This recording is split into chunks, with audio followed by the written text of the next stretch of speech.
जो प्रसंग चल रहा है कि इस समय में जो पार होगे, झंझट मिट गया सदा का। ये तो ये समझ लो आपको कैद से छुटवाना है, जेल से। आपका मूल स्थान तो सतलोक में, जहाँ ठाठ से रहोगे। तुम इसको ठाठ मान रहे हो, व्यवस्था के कारण इसी को आपने ठाठ मान रखे, ये सुख नहीं है। तो वहाँ जाने के बाद फिर आपको सुख होगा सदा के लिए, फिर कभी लौट कर यहाँ नहीं आओगे, झांको भी नहीं। एक भक्त ने प्रश्न किया कि हम पहले भी वहीं थे, हमने गलती की, और यदि हम फिर गलती कर देंगे तो फिर यहीं आएंगे। बताओ, अरे तुम वहाँ पहुँचो तो एक बार जाकर देखो, फिर गलती कर दोगे तुम। जैसे किसी रास्ते से कोई व्यक्ति गया है, जा रहा है, और उसको आगे जाके ठगों ने, डाकुओं ने पीटा, लूट लिया, कपड़े भी उतार लिए और जूते मार कर वापस कर दिया। क्या फिर कभी वो गलती करेगा उस रास्ते जाने की? सपने में भी ना करे। तो इस काल ने हमारे लत्ते तार लिए, हमारी सारी पूंजी नाश करवा दी, तो फिर दोबारा यहाँ के हम परिचित हो गए, यहाँ के क्या सुख है। तो इधर तो देखे भी को ना, आन की तो बात दूर है, वहाँ गलती होली छो होली, बागे गलती कौन करेगा, ऐसे नालायक कौन है। तो पुण्यात्माओं, अब ऐसे ऐसे अज्ञान से भरे हैं भक्त। एक को मैंने कम से कम 1.5 घंटा ज्ञान सुनाया। पहले पहले की बात है, शुरू में जब स्टार्ट किया ये अनमोल वचन, वो सुनता रहा, कहने लगा, भाई ऐसे है भगत जी, बात तेरी लागे सच्ची सच्ची, पर आज तक मैंने कभी सुनी नहीं किसी से। सतलोक में ऐसा है, सुख है, और मैं हूँ पक्का धुन का, और मैं नाम लो नहीं। जब शुरुआत सी करी थी हमने, मैंने कहा अभी क्यों नहीं ले, जब ज्ञान सच्चा आपने मान लिया, कि इसलिए ना लूँ कि आज तक किसी ने पहले बताया नहीं, और मैं हूँ पक्का, जिस काम का लगा करूँ मैं अधूरा नहीं छोड़ता। और कहीं मैं सच्ची भक्ति कर कर वहाँ पहुँच जाऊँ, मैंने कोई भी ना पावे उड़े, वहाँ पर मुझे कोई ना मिले, मेरा जी नहीं लग गए, मैं ना जाऊँ वहाँ पर। फिर मैंने उसको कहा भी यहाँ तू क्या पाएगा, फिर कल न गधा बन गया, कुत्ता बन गया, तो यहाँ के टिंडे लेगा। ने बोला कोई बात नहीं, यहाँ घूमते फिरते दिखे जाएंगे, दिल लगा रहेगा। तो हमारी बुद्धि इतनी स्लिप होगी और हम इतने इस गंदे लोक में इतने रच गए। और सच उसकी बात कुछ दम भी था कि आज तक किसी ने बताया नहीं, कोई ऐसा स्थान भी है। स्वर्ग तक तो हमने सुना, स्वर्ग में जाते हैं फिर वापस आ जाते हैं, ये भी खूब पता है हमने भी, जैसे जितने जिसके पुण्य होंगे इतने रहेंगे। तो पुण्यात्माओं, हम इतने गिरावट में आ गए अज्ञानता के कारण। तो अब इस सतर से, और आपको वहाँ सतलोक के सतर के लेवल का बनाना, ये परमात्मा के ये शक्ति रूपी क्रेन आपकी बुद्धि ने उठा रही है, ये जीव की सतर से नहीं उठ सकती। ऐसा ज्ञान दे दिया परमात्मा ने, ऐसी भक्ति दे दी, ऐसे सुख देगा आपको जो कभी सोचे ना देखे ना सुने। आपने सुने होंगे लेकिन आपने महसूस कभी नहीं हुए, आपको प्राप्त कभी नहीं हुए। आपके घर में सुख देगा, आपकी रक्षा करेंगे परमात्मा नु, आपको दिखा देंगे कि आज 10 क्षण में ना होता था तेरे साथ ये घटना घटनी थी।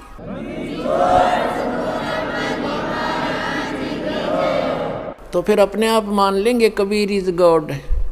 कबीर तो गॉड है ही है, लेकिन हम आपको गॉड को गॉड ही सिद्ध करने के लिए दास ने इतनी मेहनत और प्रयत्न, इतने प्रमाण दिखाने पड़ते हैं। तो प्रसंग है ये कि इस समय में जो पार होगे, हजारों वर्ष चलेगा ये ज्ञानी, पूरी पृथ्वी पर होगा, और सभी ये बकवाद छोड़ देंगे। मांस खाना, शराब पीना, तंबाकू प्रयोग करना, चोरी जारी, ठगी, बकवाद, हेरा फेरी, सारा दिन कर्म फोड़े, और किसके लिए? 2 रोटी के लिए। और धन जोड़े, बैंक बैलेंस बनावे, और कल मृत्यु हो जा, फिर कहाँ जाओगे? गधे बनकर धक्के खाओगे। तो ये ज्ञान होगा तो भय बनेगा, और भय बिन भक्ति बनती नहीं। तो जैसे फिर क्या होगा, कुछ वर्षों के बाद जो व्यक्ति पार हो गए और जो बीच में स्लिप कर गए वो नहीं पार हो पाए, लेकिन गुरुद्रोही नहीं बने। गुरुद्रोही जो बनेगा उसको भगवान साथ नहीं देगा। सतगुरु से, वैसे तो गुरु से विमुख होगे तो भी हानि घनी होगी, और गुरुद्रोही की तो परमात्मा कहते हैं असंग जन्म तक फिर मनुष्य जीवन ही नहीं मिलेगा। अब गुरु विमुखा, गुरु जी से विमुख जो हो गए, विमुख का अर्थ होता है साधना को छोड़कर, और तो साधना करे नहीं सकता आदमी जो इस ज्ञान को समझ लेगा, वो भक्ति यहाँ से चलेगा, भक्ति नहीं कर सकता, और अब बकवादों में लग जा दूसरी बात। इससे क्या होता है कि कुछ दिनों में आपको इतना सुख देगा ये परमात्मा, आप पुराने दुखों को भी भूल जाओगे। और जब ज़्यादा सुख हो जाता है तो आदमी भगवान से विमुख अवश्य होता है। तो ये सावधानी बरतनी है कबीर साहब इसके। अब कुछ परमात्मा आपको क्या करेंगे, आपको थोड़ा बहुत कष्ट बनाए रखेंगे ताकि आपको पुराने दुख भी याद आए जा। ऐसा दुख नहीं देंगे जो आपको घनी हानि कर जा, पर थोड़ा बहुत आपके हृदय में ये बना रहेगा कि ये थोड़ा बहुत, ज़्यादा नहीं होने देंगे। किस लिए करेंगे? कबीर साहब कहते हैं, कबीर सुख के माथे पत्थर पड़ो, जिस ते नाम हृदय ते जावे, और बलिहारी उस दुख के जो पन पल नाम रटावे। परमात्मा ने कहा भगवान इसे सुख का आग लगे जो आपसे दूर करे, और ऐसा दुख हमें दिए रखना मेरे दाता जिससे आपकी याद बनी रहे। इतना कष्ट आपको अवश्य देगा। ये एक परमात्मा का फार्मूला है, नहीं तो आप भूल जाओगे भगवान को। ये आपके लिए वरदान बना रहेगा, ये सत्कर मानना। किसी भी प्रकार का देवों से सारे शरीर में थोड़ा बहुत रह के ठूठा, बाकी हानि नहीं होने देगा, आपकी भक्ति सुचारू करवाओगा। और जो गुरु जी से विमुख हो जाते हैं, नाम छोड़ जाते हैं, अब जैसे आप नाम से जुड़े हुए हैं, कोई गलती भी करोगे आपने ऐसा झटका देगा परमात्मा, आप कांप जाओगे, दोबारा उस गलती को करो नहीं, गिर आकर माफ़ी मांगोगे, दोबारा उपदेश लोगे, कनेक्शन जुड़वाओगे। और जो क्या करते हैं, जैसे 2-3 बार नाम खंड कर दिया और फिर जानबूझ के भी कर, मजबूरी में हो जा, अज्ञानता से हो जाता है, उसका विकल्प है दोबारा दीक्षा ले लीजिए, आपका कनेक्शन कट गया, दोबारा जुड़वा लीजिए, अपना अक्षमा याचना करें 100 बार। और जानबूझ कर गलती करोगे फिर आप विमुख हो गए भगवान से। आप बेशक गुरुद्रोही नहीं हुए तो धीरे धीरे क्या होगा, आपका कनेक्शन कट गया। कनेक्शन कटने से उससे पहले जो आपने भक्ति साधना की भगवान की, ये सत्य साधना जो आपको दे रही, इससे आपके बहुत गने भक्ति पुण्य इकट्ठे हो गए और आपने नाम भी त्याग दिया, यहाँ आना भी बंद कर दिया, और घर पे भी आप रहने लगे। कभी मंत्र करोगे, कुछ दिन तो करोगे लगातार, लेकिन फिर काल नहीं करने देगा और बकवादों में बढ़ जाओगे, और फिर भी आप सुखी होगे। क्यों होगे सुखी? क्योंकि आपने जितनी बैटरी चार्ज कर ली 1 वर्ष 2 वर्ष 4 वर्ष यहाँ रह करके इस सत भक्ति से, तो वो तो आपके साथ है। लेकिन भविष्य में आपका चार्जर ठीक नहीं रहा तो एक दिन वो पिछले पुण्य समाप्त होंगे और कैर फिर शुरू होंगे। अब जैसे कई भक्त अब तो खैर नहीं जाएंगे, अब तो ज्ञान हो गया, बुद्धिमान हो गए। शुरू में हमारे साथ बड़ी समस्याएं रही। कोई शुरू में आए, उनको इतना सुख दिया, 1-2 वर्ष रहे, फिर छोड़ छाट गए। कोई लोक लाज में आके, कोई वैसे बकवादों में। तो वो क्या कहा करते कि हमने नाम भी छोड़ दिया, हम तो फिर भी सुखी हैं, क्या रखा है उसमें। अब उनकी ऐसी ब्रांड मैटी हो रही है, दुर्गति, अब दोबारा आने लग रहे हैं, वह पूंजी खत्म होगी। तो कहने का भाव ये है कि जैसे वो ये कहते हैं कि हमें कोई दुख नहीं अब, और तुम भक्ति कर रहे हो तो भी क्यों आप महसूस करोगे कि इसने नाम भी छोड़ दिया, और यूँ कह मुझे कोई दुख नहीं, सारे ठाठ से दिखे इसका। और आप फिर भी ये कहते हो कि मुझे थोड़ी बहुत कोई शरीर में गड़बड़ सी है या कोई और छोटी मोटी लॉस, और वो छोटा मोटा जो लॉस होगा पुण्यात्मा हो, लाखों का हजारों में टालेगा भगवान आपका। आपने वो भी गणा दिखेगा फिर बिना ज्ञान के। तो उसके लिए एक प्रमाण है, जैसे कोई बच्चा विद्यालय में पढ़ रहा है और वो ठीक से पढ़ाई करके नहीं आता है तो अध्यापक उसको खुरकाता है, धमकाता है, एक आधा थप्पड़ भी लगा देता है और उसको उसके भविष्य को उज्जवल बनाने के लिए, उसको ठीक लाइन पर रखने के लिए। और एक बच्चा विद्यालय त्याग गया और वो सारा दिन गधा पर बारी लेता फिर, घूमता फिर, गधों की सवारी कर रहा है, कभी वृक्षों पर चढ़ रहा है, बनी में घूम रहा है, तो उस बच्चे ने, वो बच्चा क्या कहता है कि अब मुझे अध्यापक कुछ नहीं कहता, देखो मैं तो ठाठ से अपना मनमर्जी कर रहा हूँ। तो वो उस टीचर के क्राइटेरिया से बाहर हो गया, वो उसका नाम कट गया, वो अपने कर्म फोड़ रहा है।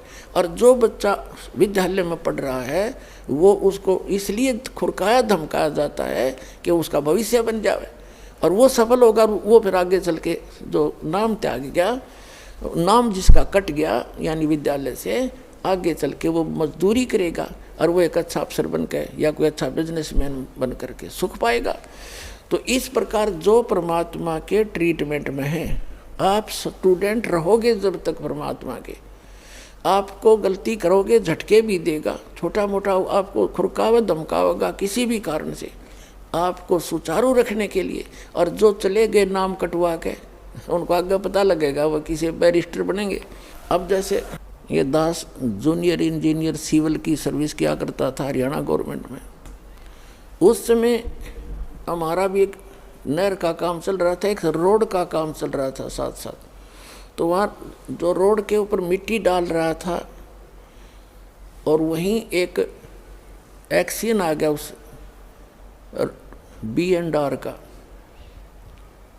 और अब वहाँ देख कर सारा उनके काम को चेक करके चला गया। उसके जाने के बाद वो व्यक्ति जो वहाँ मजदूरी कर रहा था वो कह रहा है कि ये मेरा सहपाठी था एक्सीडेंट, ये मेरा क्लास फेलो था 8वीं तक, मैं पढ़ा नहीं, ये इंजीनियरिंग कर गया।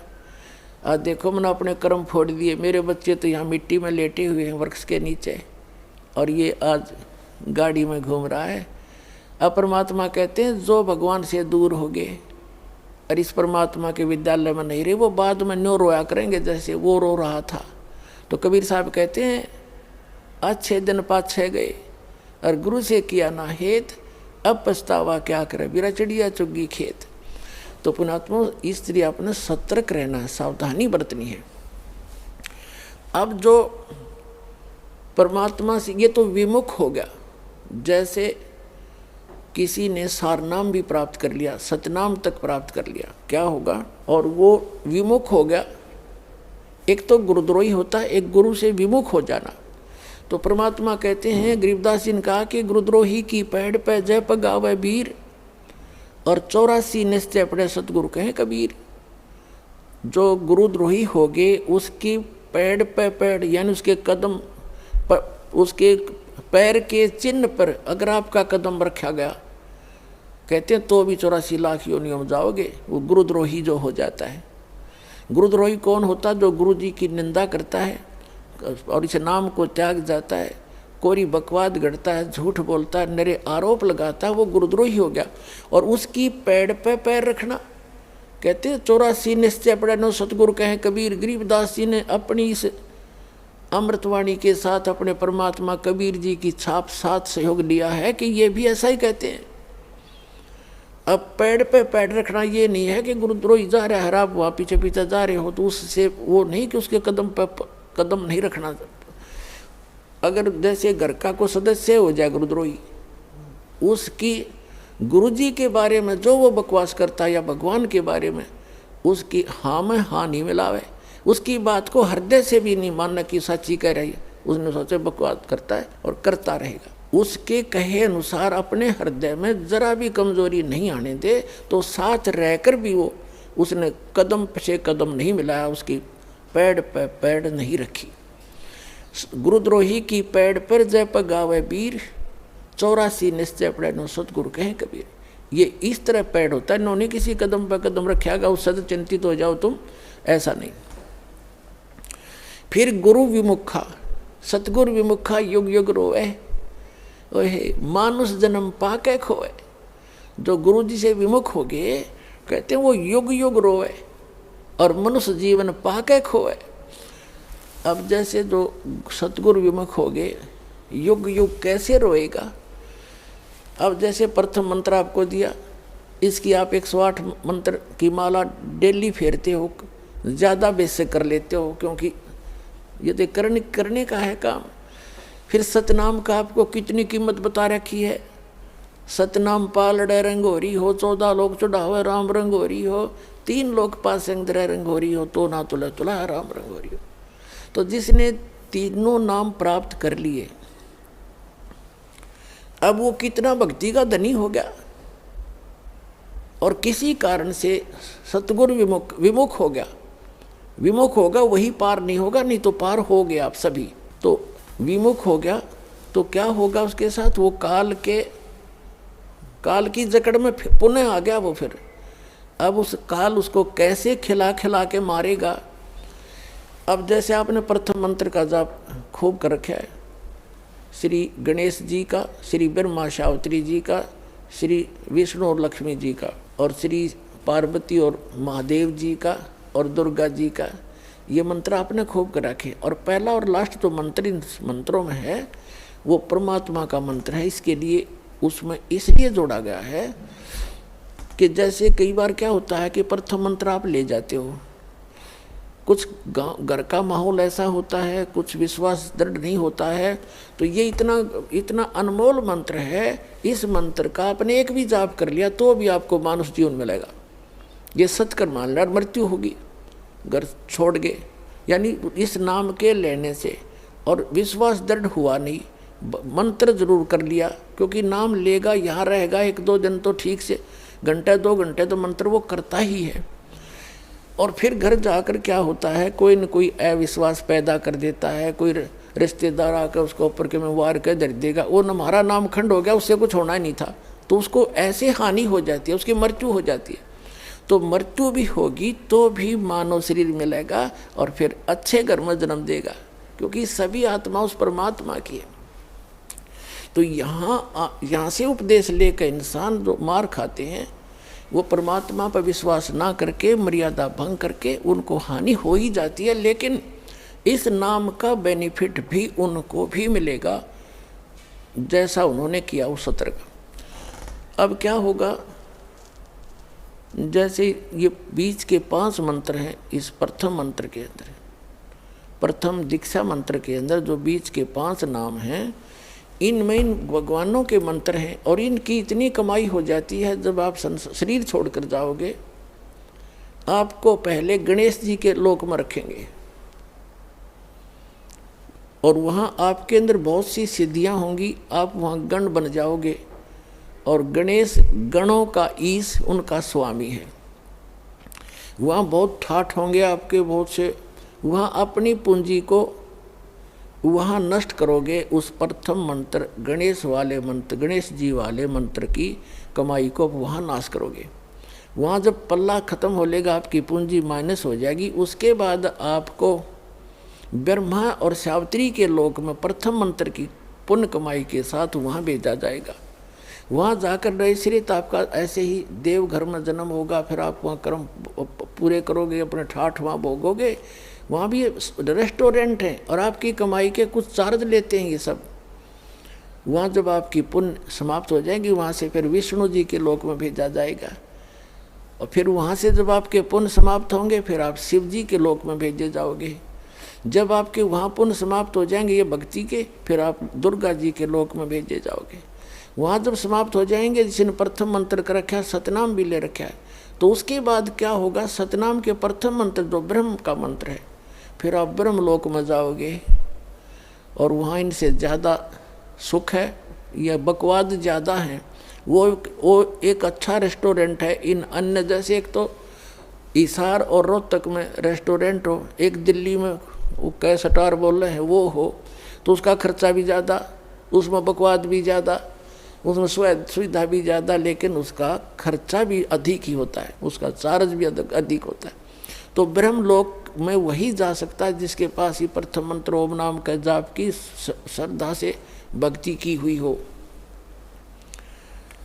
तो फिर वो रहेगा ब्रह्मलोक में। और फिर जो दूसरा मंत्र है सतनाम के अंदर, जो दूसरा मंत्र है जो श्वास उश्वास से जो आपको दिया जाता है, उसकी कमाई को इसने वहाँ एक बना रखा है नकली अलखलोक, नकली सतलोक। उस सतलोक में रखता है ये। ब्रह्मलोक उनसे हटकर है, जो महाइंद्र का लोक है, वो ब्रह्मलोक का वो पोर्शन है जहाँ ये ब्रह्म के ओम नाम की जाप की कमाई वाले हंस वहाँ रहते हैं। कहने का भाव ये है दास का कि आपकी और जिसने सारनाम मिल गया है पूंजी, वो बाकी तो उसकी सारी नष्ट हो जाएंगी। सारनाम जिसको मिल गया है और आपको याद आ गया उस समय भी, यदि पहले याद आ जाता है, जैसे आप गणेश जी के लोक में गए या विष्णु जी के लोक में गए और वहाँ जाते ही आपको याद आया कि मैं तो गलत होगी, यहाँ तो मेरी सारी पूंजी नाश होएगी, रोज की उनको दिखाई देती है बैंक बैलेंस, जैसे जैसे पैसे निकालते हो और उसमें डेली निकल आ जाती है रिपोर्ट, ऐसे वहाँ डेली चलता आपका इतनी पूंजी खत्म होगी, इतनी आज इतनी, आज इतनी, आपने इतना खर्चा कर दिया। तो फिर उसको याद आता है कि भैया तो गलत हो गया, और गुरुजी बताया करते थे ये तो बात बिगड़ गई, मैं तो गलत आ गया, मैंने तो कहीं और जाना था। फिर उसको याद आ गई कि मेरा तो नाम कट्या होगा, फिर जब मैं यहाँ आ सकता हूँ वैसे तो आ ही नहीं सकता, नाम खंडवा होगा। तो यहाँ कहते हैं शिव मंडल ब्रह्मापुरी चाहे विष्णु लोक में हो, हमरे गुण भूले नहीं तो आन छुटाऊँ। तो यदि वहाँ भी आपका ये बात याद आ गई कि मैं तो गलत आ गया, भगवान कोई गलती बनी होगी मेरे ते, वो गलती ऐसी बनती है जो स्वयं को मालूम ना हो और गुरुद्रोही ना हो, वैसे गफलत करके हट जाता है आदमी दूर, तो वो गुरुद्रोही नहीं होता, उसकी फिर वहाँ भी अर्जी स्वीकार होती है।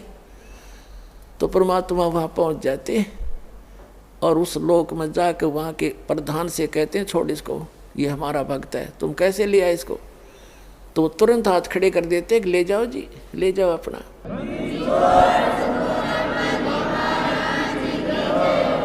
लेकिन उस नालायक ने काम कितना बिगाड़ लिया,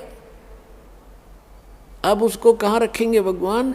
इस एक ब्रह्मांड, प्रत्येक ब्रह्मांड के अंदर मालिक ने अपना एक राजदूत भवन जैसे होता है ना, प्रत्येक कंट्री का, प्रत्येक कंट्री में, प्रत्येक देश का, प्रत्येक देश में, ऐसे मालिक ने ऐसा गुप्त स्थान बना रखा है वहाँ पर। और वो इनका भी समझ में नहीं वो है क्या चीज़, तो वहाँ ले जाकर स्टॉक रख देते हैं बीज रूप में, बोरी की बोरी भरी धरी है वहाँ पर। अब वो जो इस कलयुग के अंदर रह गए हुए और फिर उनका, क्योंकि काफ़ी दिन के बाद पहले तो यहीं ठाठ दिखेंगे, उसमें फिर मृत्यु होगी, इतना बहुत देर हो चुकी होगी और ये भक्ति युग समाप्त हो चुका होगा, कलयुग का अंतिम चरण प्रारंभ हो चुका होता है। तो अगर उससे पहले याद आ जाती, दोबारा जन्म देते हैं परमात्मा, यहीं पटक देते हैं फटाफट और शुरुआत कर देते हैं। और जो बाहर रह जाते हैं उनमें वो फिर क्या होता है, वहाँ स्टॉक रखा भगवान ने, और अब जो वो 4 युग तक उन वहीं बंद रहेंगे, उनको मालिक एक आध को वैसे जैसे कुछ एक को कलयुग में भेज देता है, फिर उनको शुरुआत हो जाती है, धीरे धीरे फिर उनकी संतानें बढ़ती हैं, उन भक्ति बीजों के घर पर ही परमात्मा उन स्टॉक को अब भेजेगा आपके घर, जो किसी युग में, सतयुग में उन्होंने भक्ति की थी। तो इतना समय और लेट हो गए वह, और अब शुरू होगा, अब फिर भी गलती खा सकते हैं ऐसे नालायक। तो कहने का भाव आपको सतर्क करना चाहता है दास कि असंख्य युगों के बाद ये दाव लगा है। गरीबदास जी कहते हैं ये संसार समझदा नहीं, कहंदा श्याम दोपहरे नो, गरीबदास ये वक्त जाते रोगे इस पैरे नो। ये हाथ से छूट गया ये गोल्डन चांस, फिर रोया करोगे इस वक्त को, ये हाथ नहीं आओगा।